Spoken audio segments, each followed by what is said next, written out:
Olha, Allan Kardec, na sua tarefa de codificar a doutrina espírita, codificar, entenda-me, por favor. Allan Kardec foi quem colocou em livros, com a ajuda dos espíritos, formatou a doutrina espírita. Foi um trabalho assim que nós não temos, digo nós é quem não tem a convivência com os estudos, não tem a capacidade de entender a dimensão da profundidade. Primeiro, o Espiritismo foi uma proposta de Jesus. Segundo, foi chamada pelos Espíritos da terceira grande revelação, sendo a primeira grande revelação Moisés, a revelação de Deus. A segunda grande revelação, Jesus, e a terceira grande revelação, a doutrina espírita. Terceiro, Allan Kardec era um homem, entre aspas, comum, como eu, como você que está me ouvindo agora. Ele foi convidado uma vez por um amigo para assistir a um evento, se pudéssemos chamar de evento, chamado de mesas girantes, que era um processo pelo qual as mesas flutuavam e giravam. Em princípio, Allan Kardec, que era um grande estudioso, ele disse, olha, a mesa pode flutuar. Do ponto de vista físico, pode. Ele não se afeiçoou muito à ideia. Depois disseram eles, Kardec, as mesas estão falando. Não, aí não, mesa não pode falar. Aí eu preciso ir lá ver. Foi aí que ele se jogou na busca do conhecimento do Espiritismo. Eu imagino que ele trabalhou durante 15 anos neste procedimento. 15 anos. Imagina você o tanto de agressões, o tanto de obsessões, o tanto de sofrimento que esse homem teve que suportar. Então eu sugiro a você que assista um filme chamado Kardec, que está nessas plataformas de streams. Você vai conhecer um pouco a história de Kardec,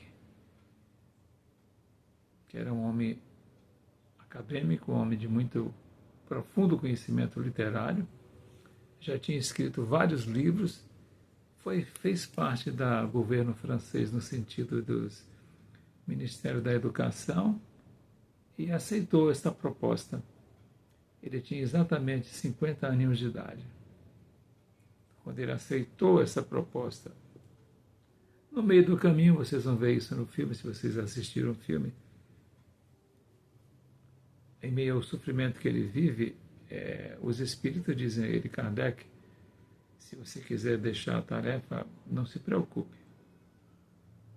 Existem algumas outras alternativas, algumas outras pessoas que podem fazer isso. E ele disse, não, eu vou fazer.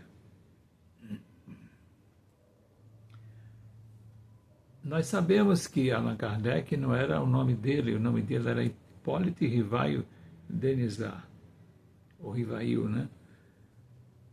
Ele utilizou o pseudônimo de Allan Kardec porque ele teve uma informação que ele foi no ano de 1200, isso se passou, a codificação no ano de 1857, foi quando foi publicado a primeira vez o Livro dos Espíritos. Então ele usa o pseudônimo de Allan Kardec porque ele soube que no ano de 1200 ele foi um sacerdote druida chamado Allan Kardec.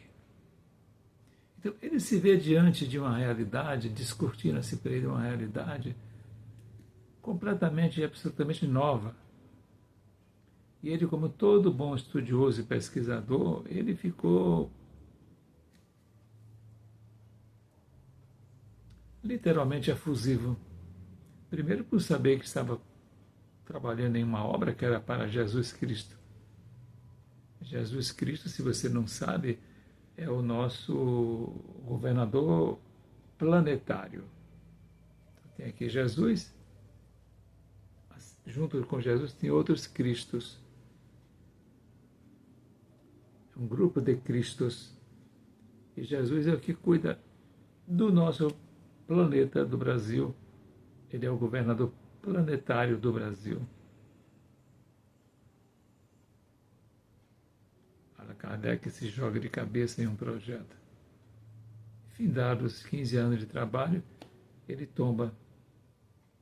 Teve uma morte súbita, mas deixou a doutrina espírita, que é assim fantástica. Tem uma pergunta no Livro dos Espíritos, que ele pergunta: quais são os maiores sofrimentos que podem suportar os maus espíritos? Ele pergunta isso para os espíritos. Qual é o maior sofrimento que pode suportar os maus espíritos? E o espírito responde a ele o seguinte: não existe descrição possível das torturas morais. Não existe descrição possível das torturas morais. E o pior é imaginar que essas torturas morais elas são eternas. Então, meu querido, minha querida, melhor fazer o bem.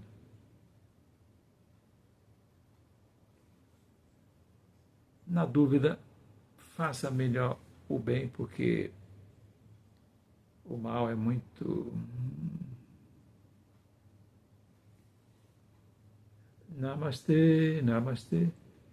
O Deus que habita em mim cumprimenta o Deus que habita em você.